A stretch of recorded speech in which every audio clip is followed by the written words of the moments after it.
benefit of a raw food diet can be that it avoids an awful lot of things that we have in our prepared foods that are really toxic or allergenic. It avoids food coloring and things you wouldn't put in your food if you knew what you were doing. Certainly, it takes you away from all the things that you buy from a store that has a whole aisles full of things with a shelf life of a year or two. So a raw food diet is things that are fresh and they're often delicious and healthy. And usually people who do this also eat organic foods to avoid pesticides as well. A raw food diet can be prepared as juices, which breaks them down completely, and it also can be as salads and that sort of thing.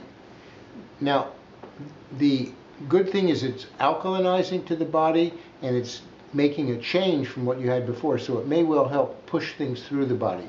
But I think it's something that should only be used for a short period of time for skin diseases. Now, let me give you some different perspectives on that. From an Ayurvedic standpoint, a raw food diet doesn't make sense for skin diseases. And it's better to have steamed and cooked vegetables because they're easier to digest, easier to extract from, and that can be very helpful. The other thing is that a raw food diet can be irritating to the digestive system because unfortunately most people in this culture eat a salad fairly quickly and don't break everything down. So if you break everything down to a slurry with 40 to 50 chews, that's very different than woofing it down with 3 or 4 or 10 bites. And so that can make you convert from being your own blender to being your own just disposal.